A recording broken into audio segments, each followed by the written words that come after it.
उदय भी डिफाइन करिए रेंसिडिटी क्या होती है। What is rancidity? सर मुझसे पूछ रहे हो? हाँ Sir, the oxidation of oils and fats which are volatile in nature from the food items which hence change its color and nature are called rancidity. Yes so if oily food items, ठीक है ना, जिसमें oils होते हो तो are exposed to atmosphere for long time, तो क्या होता है? If rancidity now if oily food items like chips हो गया या पिकल हो गया, तो माही अच्छा प्रदर्शन किया इस बार आपने। ऑयली फूड आइटम्स, आपका प्रदर्शन उठ रहा है और अनुराग का गिरता जा रहा है। if oily food items are exposed to atmosphere, ठीक है, कितने इनाम पाए? 4 पा गए क्या? टॉपर को बीट किया एक तरीके से।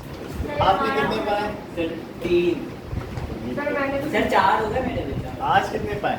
Sir 2 pen 2 chips. 4 आपने लिखा। अच्छी बात है, आप 4। If oily food items are exposed to atmosphere, ठीक है, then It can be rotten. तब उसमें जो फैट है ना, oil and fat, they are oxidised to fatty acids.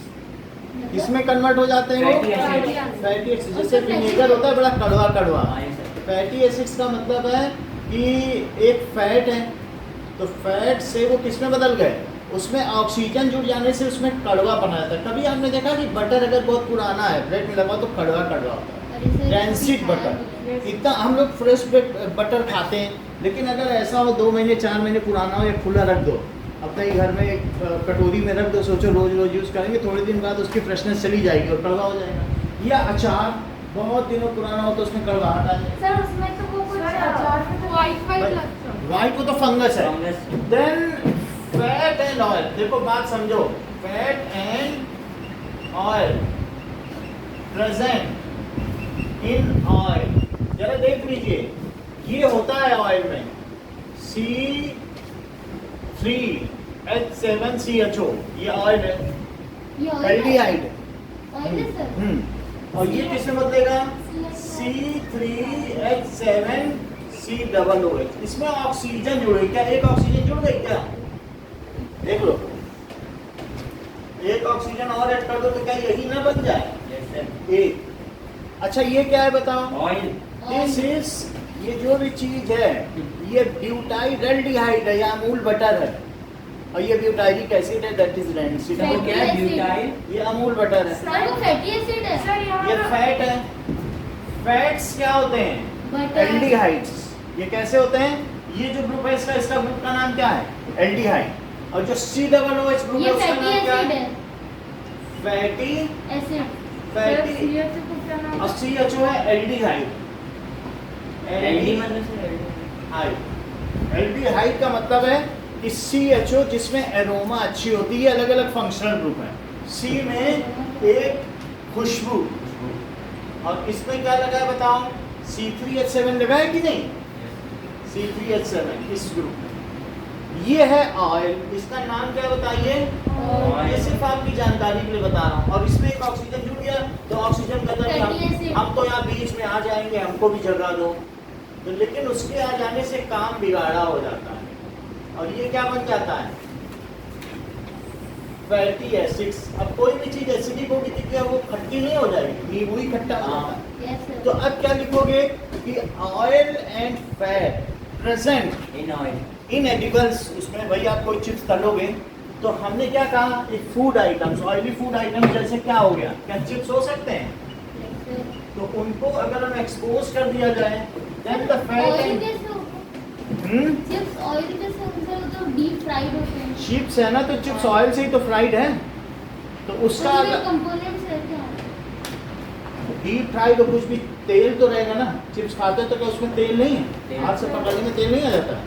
तो कोई भी लेज और इन सब में तेल नहीं आता, सभी में तेल तो है ही नहीं रहता। आता है। तो वही जो ऑयल है वो किस में कन्वर्ट हो गया है? फैट एंड ऑयल प्रेजेंट, ठीक है, इन इट, इनएडिबल या ठीक है, इसी में जो है इस कन्वर्टेड इनटू, ये किस में कन्वर्ट हो गया? Fatty acid. Converted into fatty acids. अच्छा, which taste bitter and smells foul, जो खाने में चिप्स कड़वा लगेगा, अभी तल के रख दो होली के चिप्स और 4 दिन बाद खाओ, अरे ये तो कड़वा हो गया और स्मेल भी आ रही, नहीं होता। यस तो विच, सर फंगस नहीं आते हैं इसको? फंगस तो बाद की बात है, फंगस बाद में आएंगे, लेकिन वो कड़वा हो जाएगा, उसका जो फ्रेशनेस का टेस्ट है वो नहीं रह जाएगा।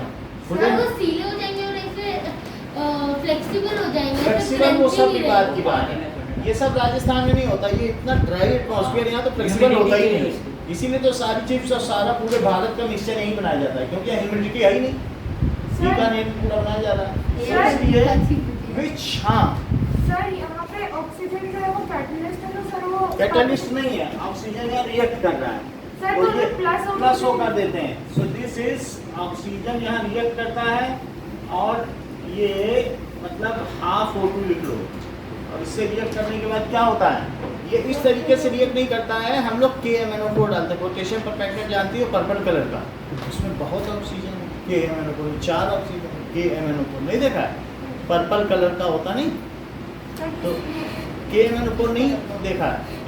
सो चलिए आगे इसमें आ जाएगा तो क्या होता है? पोटेशियम परमैंगनेट, जैसे जिसके घर, सबके घर में आपकी मम्मी लोग इससे पालक धोती, सब्जी धोती, जैसे, या कभी कभी सांप काट लेता तो आप लोग लगा लेते हो सांप से बचने के सर हमको लिए, कभी नहीं करना।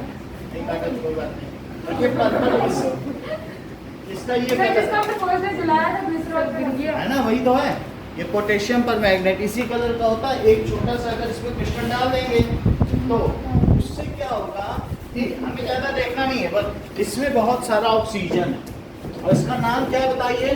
Potassium permanganate. पोटेशियम परमैंगनेट, जो कि आपने 9th में पढ़ा है, पोटेशियम।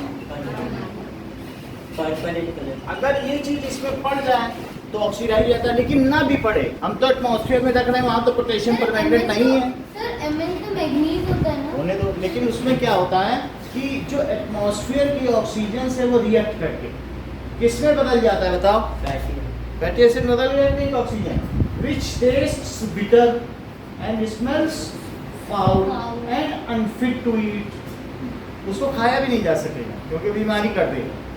सो विच टेस्ट्स सर एक बार पूरा समझा देना है। बिटर, यानी अगर ऑयली फूड आइटम को हवा में प्रोलॉन्ग खुला छोड़ दिया जाए तो वो ऑक्सीडाइज हो जाएगा, तो वो- और टेस्ट में बिटर होगा एंड स्मेल में फाउल होगा, और- and can not be eaten. और उसका फैट किस में बदल जाएगा? And it's fat is converted into fatty acids, तो वही फैटी एसिड्स कड़वा होता है। हाँ, test bitter and smells foul, इसमें अच्छी स्मेल नहीं आएगी, and unfit to eat,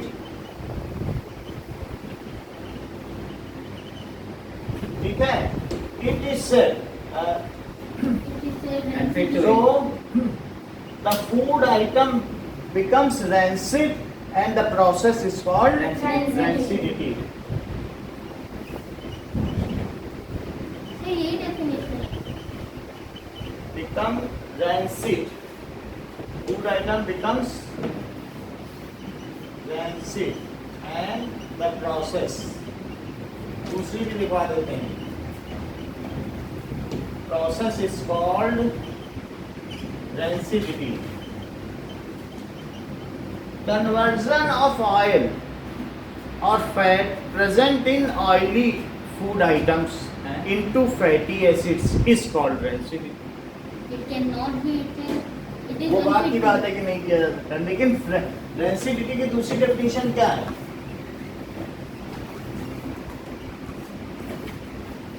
conversion of fat या ऑयल प्रेजेंट, इसमें प्रेजेंट है इन, ऑयली फूड, ठीक है, फूड आइटम्स अगर उसमें प्रेजेंट है तो इसका conversion into fatty acids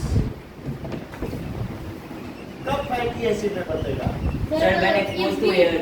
When Exposed to air for a atmosphere. long time. हाँ, exposed to air prolonged. Sir in air for prolong time नहीं होगा ना, मान लीजिए वो कहीं रखा हुआ है फिर थोड़ी देर के बाद तो भी तो हो सकता है। अगर एयर टाइट कंटेनर में रखो, यही जो चिप्स है, तो भी तो स्मेल आ ही जाता है। तो फिर इसमें नहीं आएगा, हम सर बताएंगे। क्योंकि चिप्स के पैकेट में नाइट्रोजन भर के बिल्कुल सही कह रहे हो।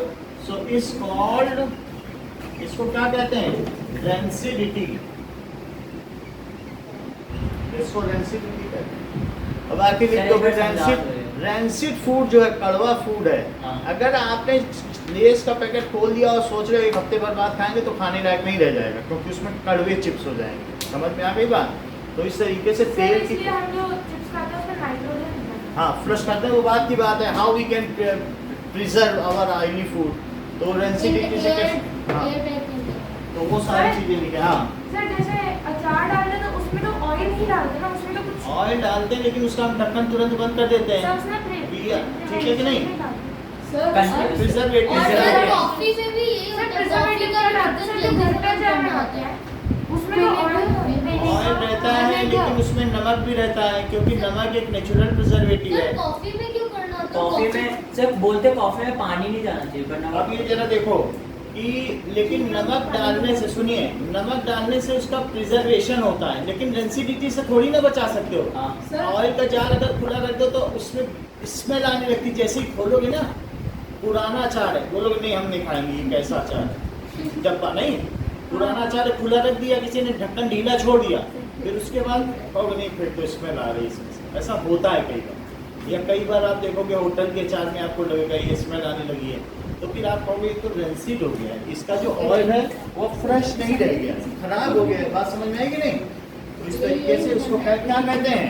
Rancidity. So what are the sir आपने वो चीज precautions taken to prevent rancidity? Sir आपने वो चीज सर, भी बताई कि और कॉफी को जब अचार का डब्बा भी बंद कर देते हैं तो उसमें ऑक्सीजन जाता ही है ना, हैं? तो वो तब भी नहीं खराब होता। बस वो जितनी ऑक्सीजन है वो amount थोड़ी में सी है, सर लेकिन हाउएवर अगर आप ज़्यादा करेंगे उससे थोड़ा सा होगा ऑक्सीडाइज, लेकिन अगर खुला ही छोड़ दोगे तो तेल पूरा ऑक्सीडाइज हो जाएगा। सर अब मेरी बात सुन आप sir, it is not the case, coffee is not the case of rancidity. Sir बोलते हैं ना कि ज्यादा देर तो आप उसको देखिए, हम लोग ऑयल की बात कर रहे हैं, हम रेंसिडिटी की बात करेंगे। सर बात करते हैं उसके अंदर ऑयल कम होता है, हाँ। घर में बनाते हैं उसमें बहुत ऑयल। बहुत ऑयल हो या कम ऑयल हो, ऑयल है तो वो बदबू देगा ही। अगर खुले में छोड़ दोगे ना कटोरी में रख के, तो आप 15 दिन बाद उस अचार को नहीं खा सकते, वो स्मेल आने लगेगी। बात समझ में आई? नहीं तो ऐसा प्रयोग करके देख लें। अब जरा देखो, सर ऑयल की सब्जियों में भी यही होता है। ऑयल की सब्जियों में भी डेंसिटी आ जाएगी, क्योंकि सर, उसमें ऑयल ऑयल है, जिसमें सपना आएगा। थोड़ी देर में उसमें वो स्मेल आने लगेगी। अब जैसे जरा जैसे हम मतलब सॉरी टिफिन को जैसे करके आते हैं तो घर जाके हम जब खोलते हैं तो उसमें से बदबू आने लगती है। अब देखो, precautions to prevent rancidity. How can we preserve oily food? How can we make oily food items fresh? समझ में आई बात? रेंसिडिटी से बचना है। We can put our food in So- airtight container. Sir add salt भी करके कुछ How can we make या keep our oily food items fresh? हम इसे कैसे, दो तरीके से पूछा जा सकता है, या क्या प्रिकॉशंस हैं? Precautions. ये भी क्वेश्चन पूछा जा सकता है। तो आंसर है कि oily food items are to be kept in air tight containers. Oily, Khushi दूसरा क्या प्रिकॉशन है? Sir add salt to it हो सकता है। टू सर बी हमारे प्रिजर्वेटिव कंटेन्ड इन एयर, जैसा कि सर हाँ, सर टिफिन में तो एयर टाइट होता है, लेकिन जब घर जाके उसे खोलते हैं तो उसमें स्मेल क्यों आती है?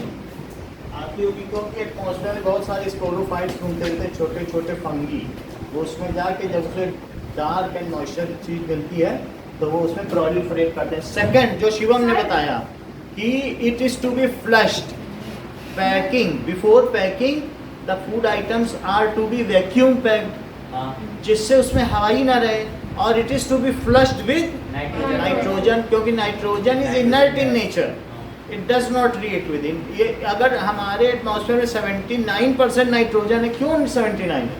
ये किसी से रिएक्शन ही नहीं करती, बनी हुई है जब से इनर्ट है। So, while packing food items, it is to be vacuum. Sir अभी आपने बताया कि डिफरेंस लेवल को आ रही है क्योंकि एटमॉस्फेयर में भी बहुत सारे फंगस हैं, माइक्रोस्पोर्स हैं, वो उसके अंदर चले जाते हैं, वो हमेशा प्रेजेंट रहते हैं। और वो सर अगर ऐसा है तो फर्स्ट वाला तो पॉइंट उसका हो ही नहीं होगा नहीं, are to be contain in air tight container में हमने रख दिया है। क्योंकि डिफरेंट है वो हम यूज करते हैं वो भी तो एयर टाइट ही रहता है। एयर टाइट लेकिन जब तो तुम घर सर से लेके खाते जाते वक्त खोलते जब तो भी उसमें मैंने आता खाती है। है तुम घर से स्कूल लेके जाते खोलते तो गंदा स्मेल नहीं आता देखो ये सब क्या चीज है, जैसे तेल है, कुछ भी तो है, आधी घंटे ठीक में है ना? शायद टिफिन तो बोल रहे सुनिए। हैं। अगर तो सब उतने दिन में कितने अरे आधी घंटे तो टिफिन सुनिए, बोलती तो है। एयर टाइट कंटेनर में भी आप एक चीज एक साथ एक बहुत सारी चीजें नहीं कर सकते हो। ये नहीं कर सकते हो, हम तो ये भी देखेंगे कि प्लांट में क्लोरोफिल कितना है, मैग्नीशियम भी देखेंगे, हम लेंथ भी देखेंगे कि ऑक्सीजन क्या है, और हम ये भी देखेंगे कि उसमें प्रोफ्यूज रिलीव क्या है। एक साथ 3 प्रयोग नहीं किए जा सकते। आपको डेंसिटी से ही करना है, आप फंगस के बारे में डिस्कस नहीं कर सकती। साइंस सुनिए, साइंस ओरिएंटेड चलता है। अगर आप किसी एक चीज़ का एक्सपेरिमेंट करें then you should be specific to that. तो हम ये कह रहे हैं अगर ऑयली आइटम्स हैं और उसको अपने एयर टाइट कंटेनर में रख दिया है तो उससे बाहर से एयर नहीं जाएगी, आप रेंसिडिटी से बच जाएंगी। अब अगला चैप्टर आएगा कि हम स्पोरोफाइट से कैसे लड़ें, उसके लिए हम दूसरी चीज़ें देखेंगे। नो सर अभी आपने कहा था जैसे अभी अनुराग ने पूछा था कि जब हम टिफिन ले जाती हो, फंगस लग जाती है, तो फंगस रेंसिडिटी नहीं है, ये आपको जान लेना चाहिए। नो सर हाँ बस फंगस की वजह से हमें बदबू आती है आती है, तो फंगस रेंसिडिटी नहीं है। एक दिन में और आधे दिन में रेंसिडिटी नहीं होती, रेंसिडिटी हफ्ते भर 10 दिन में होती है। तो फंगस एक अलग चीज़ है, हम अभी फंगस की बात नहीं कर सकते हैं, फंगस की भी अलग चीज़ें अच्छा, हैं। तो वो जो बदबू आती है वो फंगस की वजह से। हाँ, तो आधे दिन में नहीं होती rancidity, it is rancidity prolong 10 दिन का। साइन क्या होता है सर इसका? मतलब कोई चीज रेंसिडिटी हो गई और फंगस डिफरेंस अगर उसके तेल को खाओ कड़वाहट आए, तो कोई तेल लगी हुई चीज है उसको खाने कड़वा कड़वा लग रहा है और उसको मुंह में डालते समय स्मेल आने लग जाए, उसमें कोई वाइट मार्क्स नहीं होते हैं, कोई स्टेन्स नहीं होते हैं, इसका मतलब है कि वो अचार स्मेल कर रहा है। सर किसी और फूड को पता लगाना है तो किसी और फूड में चिप्स आते हैं और इसके अलावा अचार, तेल की बस और सब्जियां। कोई नहीं है। और किसी इन्हीं दोनों चीजों में रेंसिडिटी होती है। चिप्स डिफरेंस समझ में आई बात की नहीं? तो चिप्स में हो सकती है हाँ, और pickles। दूसरा किसमें हो सकता है? Pickles। पिकल्स में हो सकती है। सर तो इनको बचा, पकौड़ों में हो सकती है। पकौड़े आधे दिन के बाद खाए नहीं जाते, वो इतने दिन के तक थोड़ी खाए जाते उसी हैं। समय अब देखो, ठीक है, while packaging food items either it is vacuum sealed, उसकी हवा निकाल दी जाती है, ऐसा कई बार आपने देखा है वैक्यूम सील्ड पे।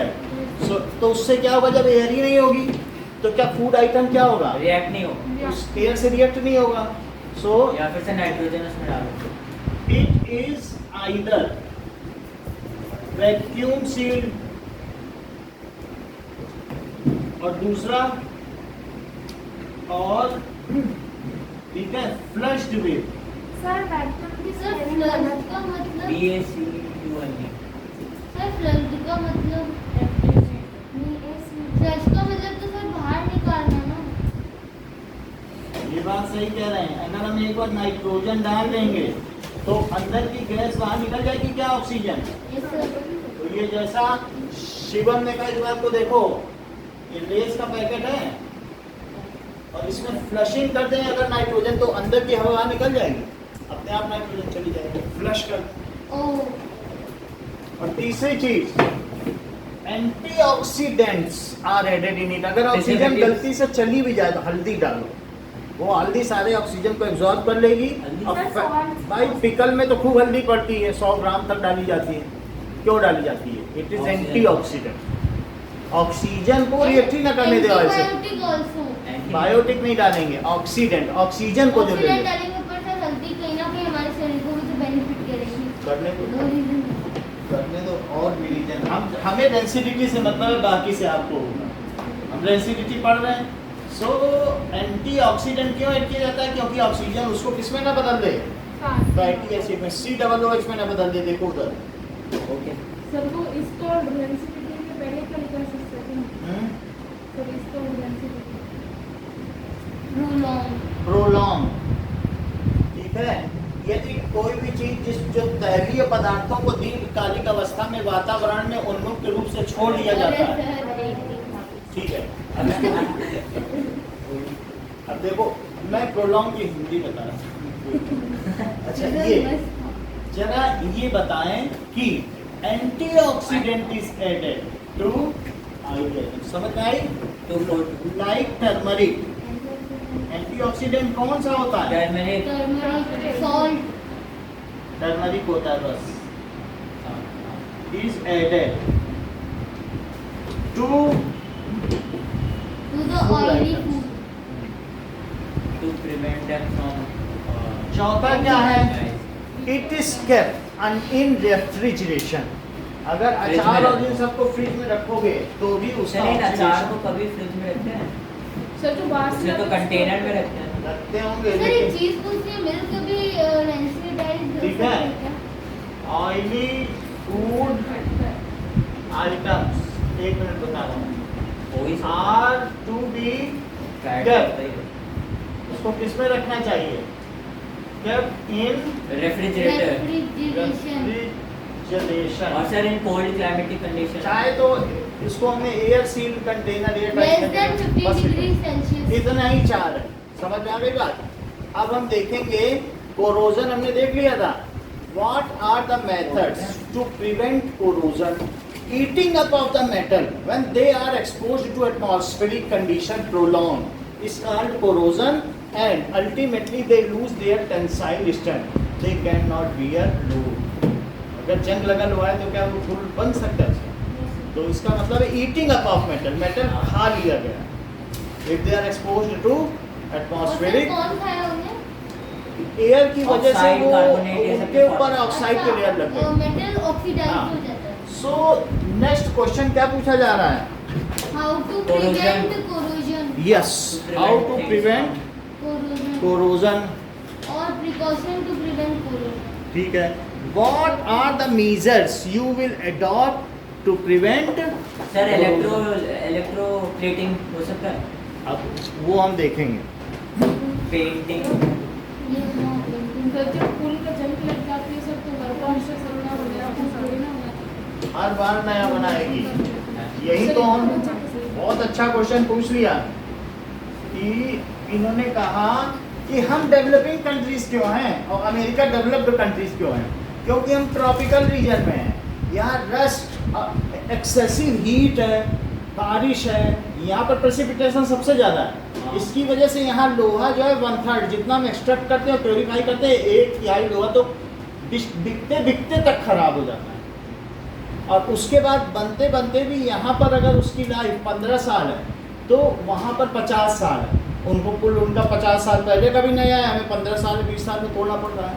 इसीलिए तो हम डेवलपिंग कंट्री, अगर हमको भेज दो कोल्ड कंट्रीज में, हम भी डेवलप्ड कंट्रीज में हैं। समझ आई बात कि नहीं? इट इज़ क्योंकि जो स्ट्रेटेजिक मेटल है, जो हमारी मशीन है, वो पूरा ईटन अप हो जाती है। तो चलो, what measures you will adopt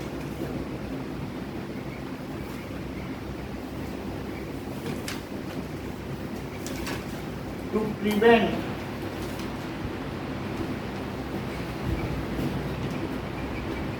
corrosion? So by using applying grease apply करो।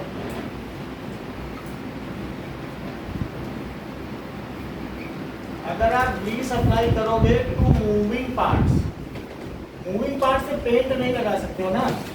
जैसे चेन, जैसे साइकिल चेन हो गया या कहीं पर उसके बियरिंग है, बॉल बियरिंग जो घूमता है बीच में, तो उसमें क्या करोगे? ग्रीस अप करोगे। तो बाय अप्लाइंग सेकंड वाला तो और ग्रीस ऑन मूविंग पार्ट्स, तो उससे क्या होगा? जो भी इस तरीके की चीज होगी, साइकिल की भी होगी या कुछ भी, तो उसमें ग्रीस आप लगा सकते हैं। सर सेंसिटिविटी को लेकर आप कोई रिएक्शन सर बाय समझ नहीं आ रहा? सर, आजकल- प्रोसेस ऑफ गैल्वेनाइजेशन जैसे ये देखो, ये साइकिल का रिम है, तो ये बियरिंग है, तो बियरिंग घूमता है कि नहीं, तो इसके बीच में क्या लगा होगा, बीच लगा सकते हो, तो बीच में उंगली लगाओ, फंसाओ उसको, टाइटली पकड़ो तो घूमेगा, घुमाओ,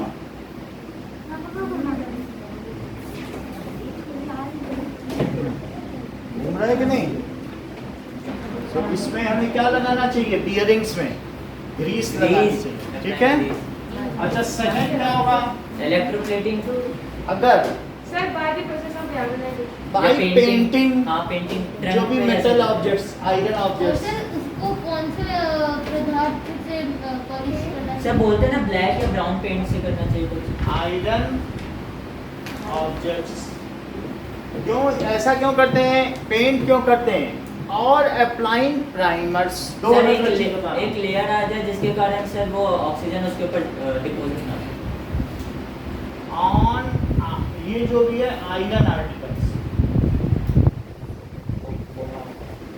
अच्छा ये जो भी है पेंट में क्या होता है, क्या लेड होता है, कहते हैं पेंट को मत स्मेल करो, उसमें लेड है, तो क्या उसमें पीवी पाया जाएगा, लेड।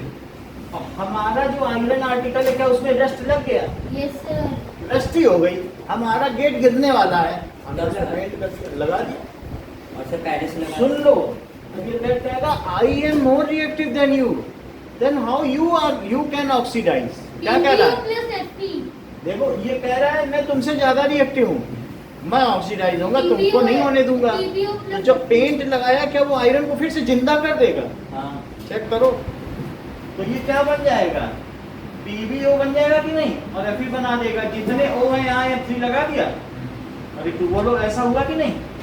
यस तो सर, लेड होता है, टिन भी होता है, तो लेड किस में होता है, क्या कभी येलो प्राइमर देखा है, किसी गेट को येलो पेंट किया गया, सर है आपके पास? प्राइमर दो तरीके के होते हैं, एक रेड प्राइमर होता है और एक येलो प्राइमर। रेड प्राइमर जानते हो, पेंट को पहले गेट करते समय यस सर, उसमें रेड कर दिया जाए, कहते हैं कि हम 10 साल बाद पेंट करेंगे तो कलर देखेंगे, इतनी बात समझ आई। तो अगर रेड सर 10 प्राइमर, साल बाद क्या? सुनिए प्राइमर पे वार्निश होगी हाँ। और वार्निश में PB3O4 डाल दिया जाएगा, बोलो ये सिंदूर का फार्मूला है, सर प्राइमर होता क्या है, ये सिंदूर, सिंदूर, हाँ सिंदूर जो हम लोग लगाते हैं, हाँ रेड प्राइमर सिंदूर है, देख लो भाई आप समझिए तभी बात होगी। ये कौन सा प्राइमर है, रेड प्राइमर। रेड प्राइमर को हमने वार्निश मिला दिया, अब इसकी कोटिंग की जाएगी, जब भी कोई भी चीज होगी ना, सर इसके ऊपर येलो प्राइमर लगाएंगे। हाँ येलो प्राइमर नहीं लगाएंगे, या तो रेड भी लगा सकते हो, येलो सर, प्राइमर ज्यादा किस better तरह से कौन होता सा है, है? ये देख लो क्रोमियम, क्रोमियम का कौन सा कलर है, येलो। तो अगर क्रोमियम किसी में पड़ा है, सर ये तो पोटेशियम, जो क्रोमियम जिसमें होगा उसका कलर कैसा होगा, येलो। इतनी बात जान लो यार, क्रोमियम और भी कहीं रखा होगा येलो ही होगा। क्रोमियम येलो प्राइमर देखा किसी किसी चीज में, रशिया से जितने भी यहाँ चीजें आती है एविएशन की, सब येलो प्राइमर लगा है सब क्यों येलो क्यों लगा है, उनके यहाँ क्रोमियम ज्यादा होता होगा, तो कहीं कहीं जहाँ आयरन मिलता है, हैं क्रोमियम जैसे निकिल है ना, बिल्कुल निकिल की तरह होता है। ये जो आपके गैस चूल्हे हैं, टेप ना लगाओ, टेप से आधा माइंड आपका काम नहीं करेगा, 4N में असर पड़ेगा, टेप। तो आप समझ में आ गई बात। तो येलो प्राइमर कौन सी कंट्री में, रशिया, रशिया, यस और सर, ये बताओ जो रेड प्राइमर उसका फार्मूला देखा नहीं किया ना, PB3O4 टेप की वजह से हुआ है, बोलो PB3O4। PB3O4, तो जहाँ पर लेड ज्यादा पाया जाएगा वो सर PB3O4। इंडिया में होता है रेड ज्यादा। यहाँ हम लोग रेड प्राइमर यूज करते हैं, येलो प्राइमर भी मिलता है, ज़्यादा महंगा है। सर क्यों महंगा होता है? ऐसे ही जैसे हम लोग कई बार रेड प्राइमर से पुताई कर देते हैं, ठीक है कि नहीं। तो तो ज्यादा बेटर कौन सा है, हाँ रेड प्राइमर या आप देख लो रेड सर प्राइमर एक क्या बार है, बताएंगे रेड प्राइमर हम मिलाया दिखा कौन देते जाता हैं, है? रेड प्राइमर दिखा देते हैं कि आर्टिकल पेंट है, ठीक है। सर दोनों में ज्यादा बेटर कौन है, बेटर दोनों ही है, क्यों, क्योंकि लेड देखो लिखवा सरकाना मग अल मंजन सर कर नहीं करना था। फिकर कौन, फी कट कोनी सन PB, सर, बताओ ये दो क्रोमियम कितना ऊपर है हाँ और PB कितना नीचे। नीचे। PB उस दिन रखा था, 3 दिन रखा था, तब कुछ हुआ था। PB ज्यादा नहीं, सबसे अच्छा क्रोमियम है, रशिया क्रोमियम से करता है। सर ऐसे जो नीचे होता है उससे समझ में आई बात की नहीं?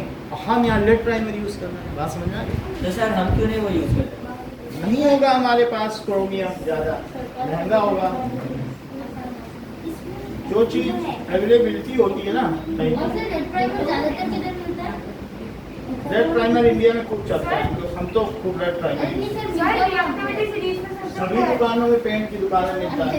अगर 200 रुपए किलो का पेंट का डिब्बा है तो 70 रुपए का प्राइमर का डिब्बा। इतना सस्ता? हाँ, और प्राइमर लगा दो 10 साल तक भूल जाओ तुम्हारे पास गेट, कलर नहीं होगा, रेड रेड दिखेगा।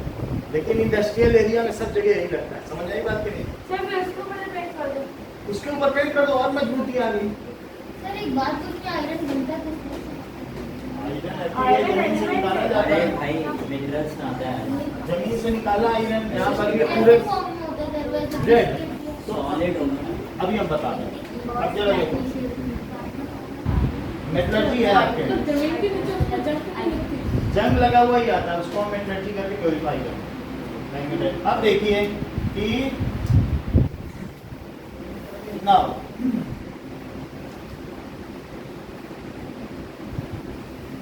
Article painted in red primer and yellow primer. These pictures should match. सो ये क्या है सर? प्राइमर है? ये प्राइमर है, लेकिन अगर आर्टिकल दिखा देगा तो हम लोग देख लेंगे कि कोई भी चीज़ सर यूट्यूब पे दिखाएगा? यूट्यूब पे नहीं, ऐसे ही देख लेते हैं। कोई भी चीज़ रेड प्राइमर में भी पेंट हो सकती है येलो और पे, येलो वाइट प्राइमर पे में। भी। अगर मान लो ये येलो प्राइमर देख रहे हो सेम। इसमें, ये फुल में इन्होंने सोचा होगा कि अभी हम नहीं इसको ठीक करते हैं तो येलो प्राइमर से कर दिया, यस सर। बाद में कलर करेंगे तो करेंगे। ये रशिया में ऐसा फुल होगा, सर ये तो नकली फूल है। नकली हो चाहे असली, लोग इस पर चल रहे हैं, सर वो डायनासोर। ठीक है। और ये देखो, इसके अलावा ये रेड ऑक्साइड प्राइमर है, यही बर्जर में आता है, सस्ता होता है। और इससे भी अगर आप किसी में पेंट करोगे तो क्या होगा रेड प्राइमर से पेंट करने पर, ठीक है। ये अगर आप पेंट करेंगे तो ऐसे आर्टिकल में कभी देखा है फुल में? हाँ यस सर। सर इंडिया में? ये सर बहुत सर रेलवे ट्रैक में भी देखा सर, है। सर जगह पे यही होता पूरा है। रेलवे यही यूज करता है, सस्ता है तो यूज करता है कि नहीं? तो इंडिया में यही देखा है। येलो तो बहुत कम देखने को मिलता है ना, मैंने तो सब देखा है। देखा ही नहीं है। तो रशियन आर्टिकल्स हैं जो एयरफोर्स के जितने बच्चे हैं वो सभी देख पाते हैं, बस बाहर वाले नहीं देख पाते हैं। सर मैं पूछ रहा हूँ। सर मैंने भी नहीं देखा। तो फिर मैं तो देखा। अच्छा, पापा कभी अंदर विजिट कराने ले जाए तो बोल देना येलो प्राइमर, ठीक है। कभी ध्यान नहीं गया होगा या कभी इस कॉन्टेक्स्ट में हम लोगों सर ने देखा भी ओवरलुक होगा, कर पता दिया, नहीं होगा। ओवरलुक भी हो जाता है ना चीज। लेकिन दोनों आपने देख लिया ना। अच्छा, दोनों का काम क्या है मुझे ये बता दो प्राची, येलो प्राइमर में क्या चीज होती है? Sir Chrome chromium. क्या क्रोमियम आयरन को रिप्लेस कर सकता है? यस यस देख लो, ये इन प्राइमर ये किसमें है बोलो? रेड। और क्रोमियम किसमें है? Yellow primer. Yellow primer. और अगर इसमें Fe2O3 से रिएक्शन कराई जाए यस हो जाएगा। तो ये 3 की वैलेंसी है, जरा इसे कंप्लीट करके दिखाओ CRO प्लस Fe। भाई। आप CR2O3, जल्दी मत करें। CR2O3, तो CR 2O3 CR2O3 और प्लस प्लस Fe। अब इसको बैलेंस करो, हाँ, ठीक है। ओके। तो इस तरीके से आयरन को प्योरीफाई कर दिया इसने। हाँ, तो दूसरा काम क्या है? आप क्रोमियम का चार्ज कितना होता है? 3 क्रोमियम के बहुत सारे चार्ज होते हैं, 3 भी होता है, 6 तक जाता है। और 2 भी होता है। 2 भी, सर अभी 3 याद करना है ना? अभी 3 का। ये जो बीच वाले जितने हैं ये सब पिंक वाले, इनके वेरिएबल बैलेंसी है। इतनी बात हो गई ना। नेक्स्ट क्या हो सकता है बताओ? सर भाई सर इलेक्ट्रोप्लेटिंग हो सकता है। हो सकता है।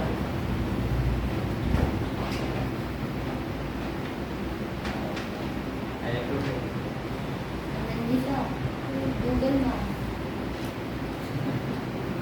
सर का ही नेट यूज करके गूगल मैप इसके और डिमेंशन बोले बोले ना तो पता नहीं जैसे बोलता ना किसी से मत पानी से धोएंगे रस बन गया। पानी से ही रस आता है। पानी से रस आता है। ये तो क्या होता है? और जंग चला सर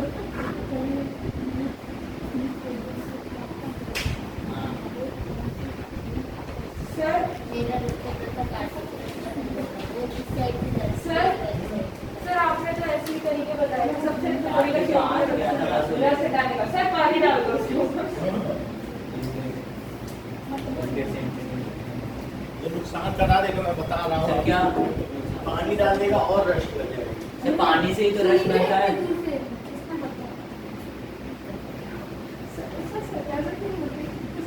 बाई गैल्वेनाइजेशन, ये गैल्वेनाइजेशन का क्या मतलब है? Coating with zinc solution. हाँ सर ये तो पढ़ा सा लग रहा है 7 so coat iron article with zinc. जितने भी आप कभी अपने घर में, जब आपका घर बना है तो पापा के साथ स्टील बार, सरिया, बीम जहाँ मिलते हैं वहाँ जाते हो, वहाँ लोग पोतते रहते हैं। सो गैल्वेनाइजिंग, वहाँ क्या करते रहते हैं? बोलते रहते हैं। गैल्वेनाइजिंग आयरन, ये हम देख रहे हैं। तो गैल्वेनाइजेशन ऑफ आयरन, तो ये कभी भी, इससे क्या होगा, अगर हम गैल्वेनाइज कर दें, जिंक की कोटिंग कर दें, तो उससे क्या होगा? सर जिंक आयरन को रिप्लेस कर देगा। हाँ, so how to galvanise, ZnO3 ये लोहे की बाल्टी है सर लाइट ऑफ और सबसे कम यानी बजट पे नो नो। ये मीजो में दिखा रहे हैं कि कैसे गैल्वेनाइज करेंगे। सर लाइट सर सब्सक्रिप्शन ले लो यूट्यूब का। है। ये देखो घर में हम कैसे करेंगे। Speaking like this, that you have for this project you will some type. अच्छा, वो इलेक्ट्रोप्लेटिंग करना चाहता है, तो हम उस प्रोसेस में नहीं जाएंगे। सर वो जिंक निकाल कर बैठे। हाँ, जिंक निकाल लिया बैटरी के ऊपर की कोट से, ठीक है, जिंक होता है। अब इसके बाद करंट ना आ जाए इसमें। करंट से नहीं, हम लोग जस्ट कोटिंग करके करते हैं। सर एक केस पानी में As deposited on सर आपके तो the underground. किसी पे भी अब जिंक का सोल्यूशन है, बट जैसे आप वहाँ देखोगे ना, आयरन बार जहाँ पे होती है वहाँ सिंपली बस कोटिंग करते हैं। Sweet already. सर जाइए सर, ऊपर एक बहुत अच्छा रिएक्शन है। ये दिखा रहे हैं।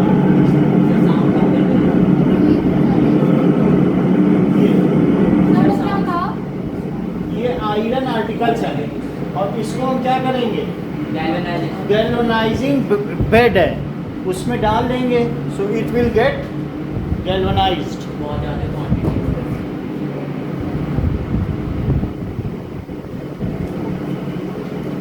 ठीक है, इसका हम गैल्वेनाइजेशन कर रहे हैं।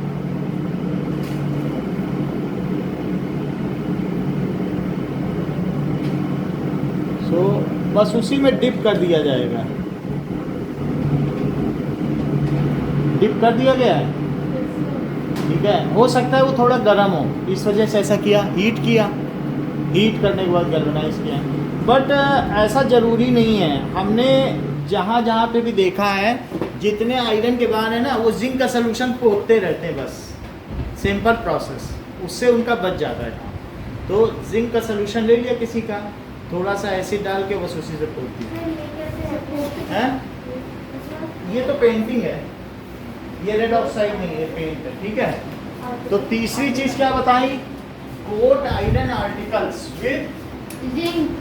देख लो, दो तरीके से बता रहे हैं कि मान लीजिए ये आपके पास लोहे की बाल्टी है, तो लोहे की बाल्टी को ऐसे ले लो और इसको टांग दो।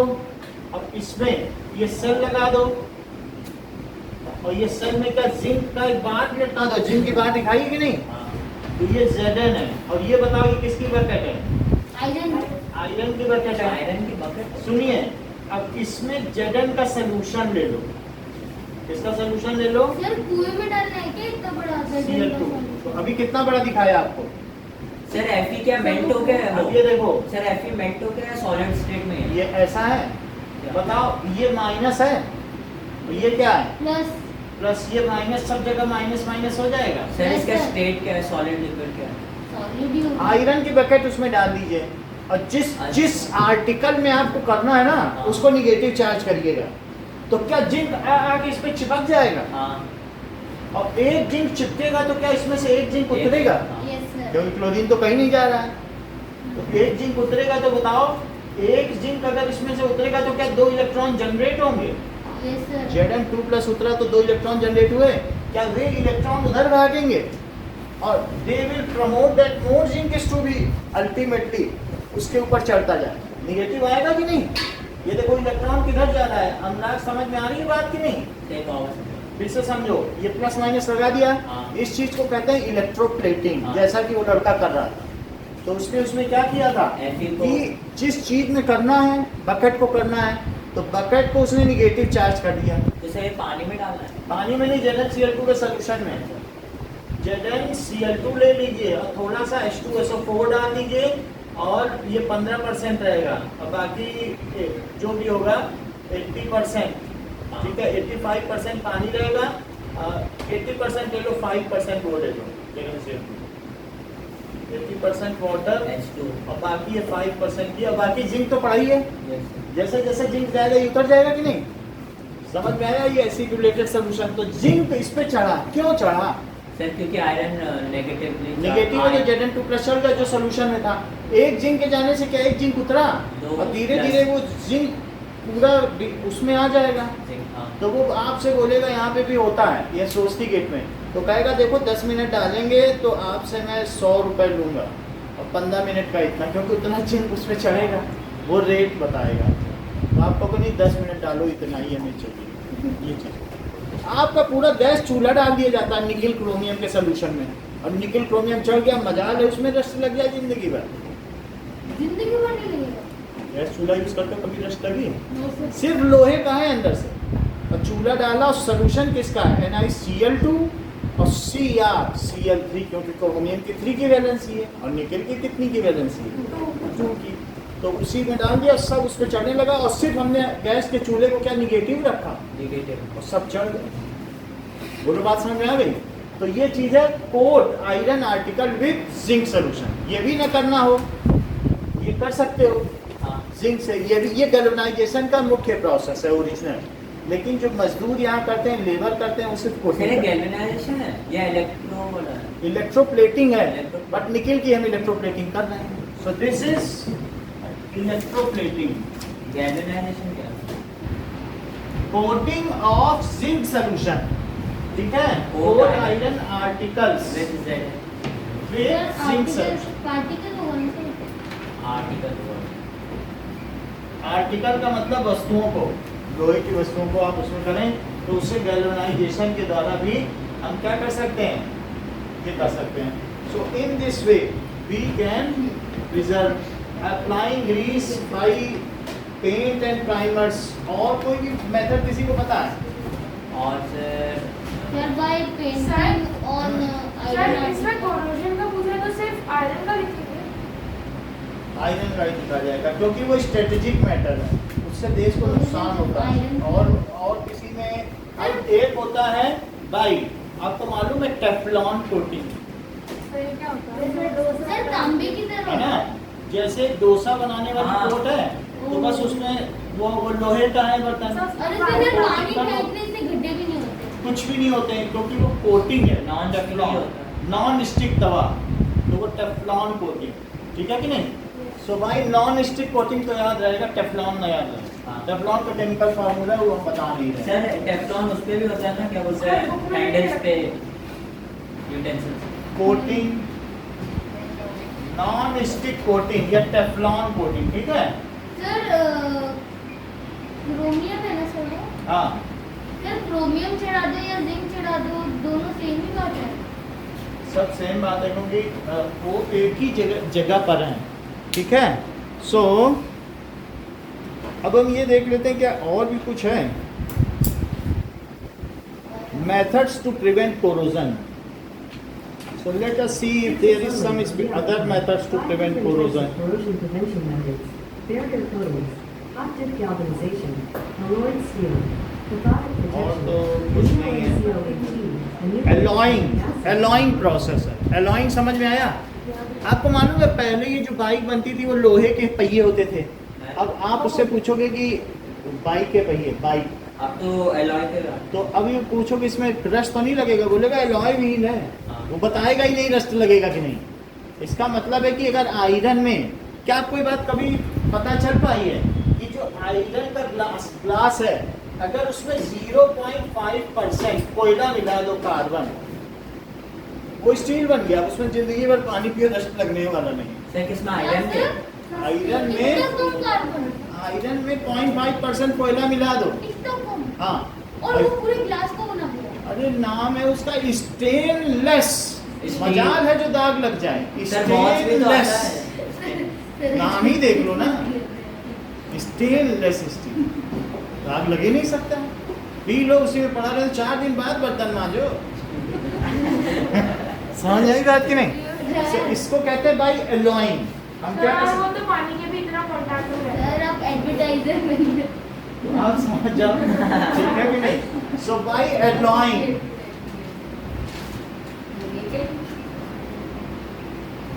आयरन आर्टिकल्स, तो इससे भी हम क्या कर सकते हैं? सर वो 0.5 जैसे आपने कार्बन बोला और सर देख लो, अगर 0.5 में कुछ अंतर बता दो, सर कोयले में भी सुन कार्बन- लीजिए आप। एक होता है पिग आयरन, मैं पूरी बात बता दूं। एक होता है कास्ट आयरन, एक होता है स्टील, एक होता है स्टेनलेस स्टील। है वो आगे के चैप्टर में। स्टेनलेस स्टील में सर रस्ट नहीं लगता। अब ये देखो, इन्होंने अच्छी बात बताई। इन्होंने कहा कि जो स्टेनलेस स्टील है, Fe+C हो जाता है, Fe+C plus C plus nickel plus chromium होगा, जिसमें 1% ये 1% ये, और ये 0.5%। अच्छा ये बताओ स्टील में क्या होगा? स्टील में ये दोनों होंगे। स्टील के क्या बनते हैं? मशीन, मशीन, बर्तन नहीं, वो स्टेनलेस स्टील के बनते हैं। और स्टील की क्या बनती है? मशीन। मशीन तो उसमें Fe और प्लस और क्या होगा? C 0.5%। अगर उसमें, क्योंकि कई बार हम कोयले से इसको करते हैं ना, हाँ। ज्यादा कोयला रह गया तो उसको क्या कहते हैं बताइए? Fe प्लस 2.5% रह गया तो उसको कहते हैं कास्ट आयरन। इससे भी आप बर्तन ढाले जा सकते हैं। लेकिन कभी ऐसा सुना है पिग आयरन? आयरन को तोड़ो टूट जाए, बहुत ज्यादा कार्बन होगा तो वो पिग आयरन है, कच्चा लोहा। कच्चा लोहा, ढलवा लोहा, सर ये ठीक कच्चा है, लोहा इसको कहते हैं कच्चा लोहा। इसको क्या कहते हैं? ढलवा लोहा। ढलवा लोहा। इससे ढाला जा सकता है कोई चीज, नहीं? तो इसमें क्या होगा? एक्सेस ऑफ कार्बन, इससे टूट जाए, हमें कार्बन कम कर सर डिसेंडिंग ऑर्डर में है ना? हैं? डिसेंडिंग ऑर्डर में है ना कार्बन? हाँ, तो इसलिए Fe और प्लस क्या है? अगर 5% और मोर, तब क्या होगा? क्योंकि हमने इसको किस में जलाया? कोयला डाल डाल के इसकी फर्नेस में किया क्या? कोई कोयला बच गया तो वो टूट जाएगा, तोड़ने पे टूट जाता है। जब कुल्हाड़ी उलाड़ी बनाते हैं ना गर्म करके, देख लो फट से मारते हैं, टूट जाता है लोहा। इधर इधर ही तो है ना जहाँ बिजली का बिल जमा के जाता है, वहीं बाहर जाके देख लेना कैसे करते हैं। देखे गए ही होगा कई बार जमा करने, तो वहाँ पे ये देख लेना। तो हमें ज़्यादा लेना देना नहीं है, हमें तो ये स्टेनलेस स्टील समझ में आ गया, एलॉइंग समझ में आ गया। डिफरेंट मेटल्स और non metals are homogeneously mixed. अगर उसे कैसे कर दो बताओ? धूप आ रही ज़्यादा। अच्छा, different metals and non metals को हम उसको मेल्ट करके रिकास्ट कर रहे हैं, यही तो एलॉइंग है। सर एक बात पूछूंगी। और बात समझ में आ गई? हाँ। मेल्ट करके क्या कर दें? एलॉय मेल्ट करके कूलिंग, रिकास्ट, मेल्ट करके कूल कर दें, रिकास्ट हो जाए। समझ में आ गया? तो आपको कितने पॉइंट हमने बता दिए? सर 4 और 5 5 ठीक है, तो इस तरीके से आपने बहुत सर एक सारे बात कर देंगे। पूछनी है सर, ये जो कच्चा लोहा है ये जमीन के अंदर मिलता है तो खोदते हैं। कच्चा लोहा, ये लोहे के सब मैग्नेटाइट ये सब है। कच्चा लोहा थोड़ी ना मिलेगा आपको, इसमें क्या मिलेगा? Pure iron. आयरन के जो भी वो होंगे ना वो मिलेंगे। तो इसमें मैग्नेटाइट होगा, आयरन क्यूप्राइट होगा, ऐसे बहुत सारे इसमें हैं, वो अगले चैप्टर में है जब हम मेटलर्जी पढ़ेंगे ना, मेटल्स एंड नॉन मेटल्स। तो सारे एलिमेंट आपको इसमें सभी के हैं, 3 हैं, 2 उधर रखे हैं, 3 इसके अंदर रखे हैं। इस क्यों हम लोग वेस्ट करें, हम लोग लाइव प्रोसेस पढ़ेंगे, जब वो आएगा तब देखेंगे। लाइव प्रोसेस कब स्टार्ट होगा? अब 1 मिनट बाद एक मिनट में। जब इससे हट जाए, क्योंकि ज़्यादा इधर की चीज़ फिर रेड हियरिंग हो जाती है, हाँ उसको फिर ना हम लोग टॉपिक से भटक जाते हैं। ठीक है, नाउ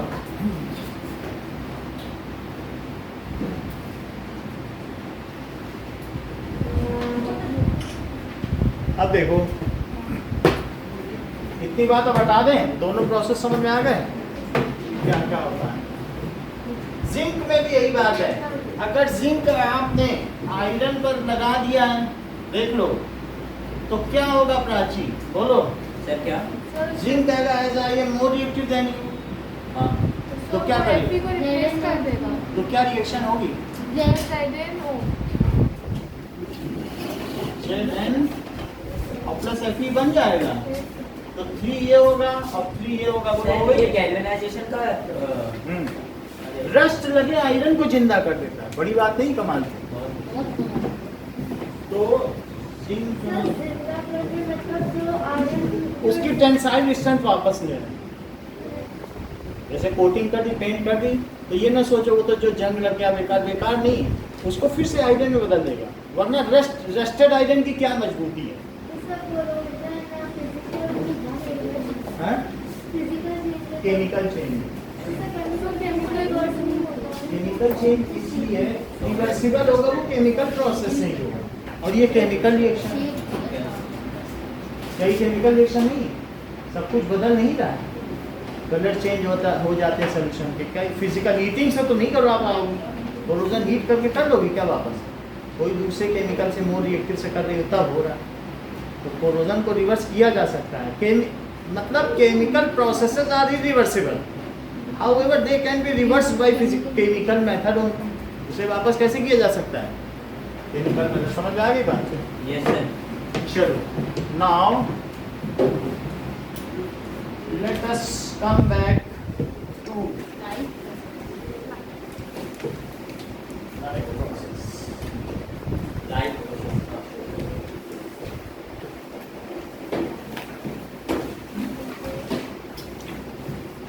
अच्छा, ये क्वेश्चन लास्ट के थे जो हमने कवर कर दिया, आपके बुक का एक्सरसाइज का लास्ट क्वेश्चन है, कोरोजन वाला, देख लो। देखा कि नहीं कि कोई बच रहा है? सर हो गया।